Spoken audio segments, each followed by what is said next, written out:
दोस्तों, क्या आप सोच सकते हैं एक 10 रुपए की ऑर्डिनरी चीज जो हर इंडियन घर की किचन या बाथरूम में मिलती है वो किसी को 2 करोड़ महीने की कमाई करा सकती है, और वो भी एक ऐसी एक्ट्रेस को जो टीवी इंडस्ट्री का एक बहुत बड़ा नाम थी। Yes, we are talking about Balika Vadhu की गहना यानी नेहा मारदा। एक टाइम था जब टीवी पर उनकी एक्टिंग के लोग दीवाने थे, पर फिर उन्होंने स्क्रीन से एक लंबा ब्रेक लिया। लोग सोच रहे थे कि नेहा कहाँ गायब हो गयी, और जब उन्होंने वापस एंट्री मारी तो टीवी सीरियल में नहीं बल्कि शार्क टैंक इंडिया के स्टेज पर। एक ऐसी कहानी जो हर उस औरत को इंस्पायर करेगी जिसे लगता है शादी और प्रेगनेंसी के बाद कैरियर खत्म हो जाता है। आखिर कैसे एक 10 रुपए की फिटकरी से नेहा ने खड़ा किया 24 करोड़ की रेवेन्यू वाला brand. Let's find out. Neha मारदा ने सालों तक इंडियन टेलीविजन पर राज किया। बालिका वधू में उनका गहना का कैरेक्टर हो या डोली अरमानो की में उनकी एक्टिंग का हर कोई लोहा मानता था। ग्लैमर, फेम, पैसा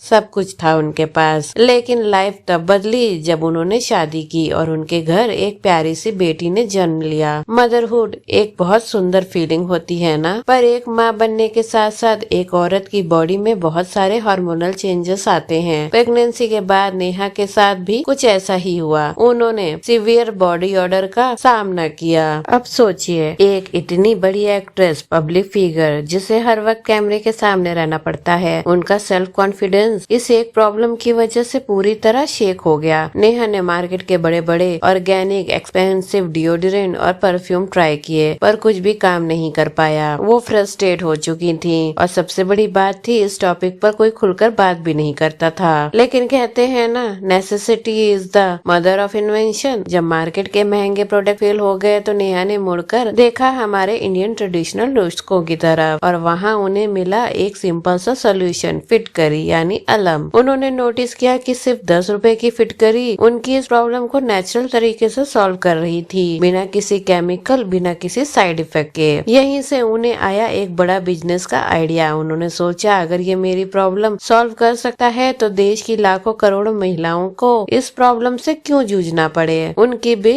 हेल्प हो सके। नेहा ने अपने हस्बैंड राहुल और अपने भाई के साथ मिलकर इस पर काम शुरू किया। दोस्तों, ये कोई ओवरनाइट सक्सेस नहीं थी। उन्होंने पूरे 3 साल रिसर्च और डेवलपमेंट में लगाए ताकि इस रॉ फिटकरी को एक modern, easy to use under arm crystal roll on में बदला जा सके, और जन्म हुआ उनके ब्रांड का, जिसका नाम उन्होंने रखा फिटकू। शुरुआत में फिटकू का प्राइस 99 रुपीज था, पर जैसे जैसे उन्होंने क्वालिटी और रिसर्च बढ़ाई, प्रोडक्ट का प्राइस हो गया 999, और बस यहीं से शुरू हुई ऑनलाइन ट्रोलिंग। लोगों ने कहा 10 रुपए की फिटकरी को 1000 में बेच रहे हो। सेलिब्रिटी टैग होने की वजह से लोगों ने सोचा ये बस एक गिमिक है, लेकिन असली टेस्ट होना अभी बाकी था। शार्क टैंक इंडिया के स्टेज पर जब नेहा शार्क टैंक पर आई तो शार्क्स ने उन्हें बिल्कुल हल्का नहीं लिया। नमिता थापर ने सीधा सवाल पूछा, 200 में डिओ मिलते हैं, आपका 999 का है, क्या इंडिया रिलेट कर पाएगी? अनुपम मित्तल ने पूछा कि क्या ये एक सेलिब्रिटी गिमिक है, पर नेहा एक एक्ट्रेस के रूप में नहीं, एक सॉलिड एंटरप्रेन्योर के रूप में वहाँ खड़ी थी। उन्होंने शार्क के होश उड़ा दिए जब उन्होंने अपने नंबर्स बताए। नेहा ने रिवील किया कि उनकी ब्रांड के पास 2 लाख से ज्यादा कस्टमर्स हैं। उनका Instagram page 24.5 million organic views generate कर चुका है, और लॉन्च के सिर्फ 10 महीने के अंदर ही उन्होंने 14 करोड़ की रेवेन्यू क्रॉस कर ली है, और मंथली उनका बिजनेस 2 करोड़ कमा रहा है। नेहा की सॉलिड परफॉर्मेंस और इनक्रेडिबल बिजनेस ग्रोथ ने शार्क का दिल जीत लिया। रिजल्ट, अमन गुप्ता और अनुपम मित्तल ने मिलकर 1.8 करोड़ की इन्वेस्टमेंट दी और 1% इक्विटी। ट्रोलर्स का मुंह बंद हो चुका था। नेहा मारदा की ये जर्नी हमें क्या सिखाती है? यही कि एक औरत जब ठान ले तो वो अपनी सबसे बड़ी वीकनेस को अपनी सबसे बड़ी स्ट्रेंथ बना सकती है। प्रेगनेंसी के बाद आने वाले बदलाव से डरने की बजाय उन्होंने इस दिक्कत को 24 करोड़ के बिजनेस एम्पायर में बदल दिया। उन्होंने प्रूव किया कि वो सिर्फ एक ऑन स्क्रीन बहू या बेटी नहीं है, बल्कि एक ऐसी अल्फा वुमन है जो बिजनेस की दुनिया में बड़े बड़े लोगों को पिछाड़ सकती हैं। सो लेडीज, अगर आपको लगता है कि आपके पास कोई छोटा सा आइडिया है पर लोग क्या कहेंगे, तो नेहा मारदा की स्टोरी को याद रखना। आपको नेहा की ये ट्रांसफॉर्मेटिव जर्नी कैसी लगी? क्या आपने कभी फिटकू ब्रांड यूज किया है? मुझे कमेंट करके जरूर बताइएगा, और ऐसे ही वीडियोस के लिए चैनल को सब्सक्राइब करते जाइएगा।